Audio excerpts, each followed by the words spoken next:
காளி மகாதேவியின் அருள் கிடைத்தல்.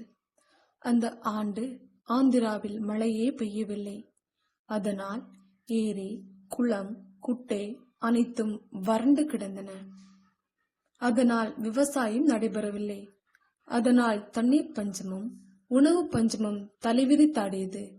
அப்போது அக்கிராமத்திற்கு ஒரு சாமியார் வந்து சேர்ந்தார். அவர் வந்து சேர்ந்த அன்றே பலமான மழை பெய்ய தொடங்கியது. ஆறு, ஏரி, குளம், குட்டை எல்லாம் நிரம்பிவிட்டன. சாமியார் வந்ததன் காரணமாகத்தான் நல்ல மழை பெய்துள்ளது என்று எண்ணிய அவ்வூர் மக்கள் சாமியாரை வாயார புகழ்ந்து அவரை வணங்கி ஆசி பெற்றனர். இதை பார்த்து கொண்டிருந்த தெனாலிராமன் கலகலவென நகைத்துக் கொண்டிருந்தான். இதை பார்த்த சாமியார் தெனாலிராமனை அருகில் அழைத்து, "தம்பி, நீ ஏன் சிரிக்கிறாய்?" என வினவினார். அதற்கு தெனாலிராமன், "மழை பெய்வதும் பெய்யாமல் போவதும் இறைவன் செயலே. அப்படி இருக்க தாங்கள் வந்தவுடன் தங்கள் மகிமையால் தான் மழை பெய்துள்ளது என்று மக்கள் எண்ணுவது. ஒரு பனை மரத்தில் நன்கு பழுத்துள்ள பனம்பழம் கீழே விழும் நேரத்தில் காக்கை உட்கார்ந்ததாம். காக்கை உட்கார்ந்ததும் பனம்பழம் கீழே விழுந்ததாம். அப்போது அதை பார்த்தவர்கள் காக்கை உட்கார்ந்ததால் தான் பனம்பழம் விழுந்தது என்று சொன்னார்களாம். அதுபோலவே இவ்வூர் மக்கள் செயலும் இருந்ததால் நான் சிரித்தேன்" என்றான் தெனாலிராமன். இதை கேட்ட சாமியார் உண்மையை உணர்ந்து அவன் மேல் கோபப்படவில்லை. "தம்பி, உன்னிடம் திறமை இருக்கிறது.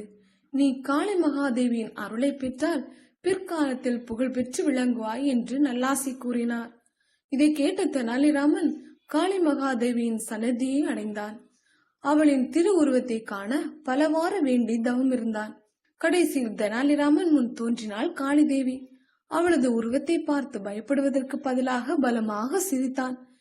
அவன் சிரிப்பதை பார்த்த காளி தேவி, "என் கோர உருவத்தை பார்த்து எல்லோரும் அஞ்சுவார்கள், நீயோ பலமாக சிரிக்கிறாய் ஏன்?" என வினவினாள். அதற்கு தெனாலிராமன், "எனக்கு சளி பிடித்தால் என்னுடைய ஒரு மூக்கை சிந்துவதற்கு என்னுடைய 2 கைகளே போதவில்லை. அப்படி இருக்க உனக்கு 1000 தலைகள் உள்ளது. ஆனால் கைகள் 2 பெற்றுள்ளாய். உனக்கு சளி பிடித்தால் 1000 மூக்கையும் எப்படி 2 கைகளாய் சிந்துவாய் என்று எண்ணினேன். அதனால் எனக்கு சிரிப்பு வந்தது" என்றான். இதை கேட்டதும் காளி மகாதேவியே சிரித்து விட்டாள். பின், "மகனே, உன்னை ஆசீர்வதிக்கிறேன். பெரும் பேரும் புகழும் பெற்று திகழ்வாய். உனக்கு கஷ்டம் நேரும் போதெல்லாம் என்னை நினை. உனக்கு உதவி செய்கிறேன்" என கூறி மறைந்தாள் காளி தேவி.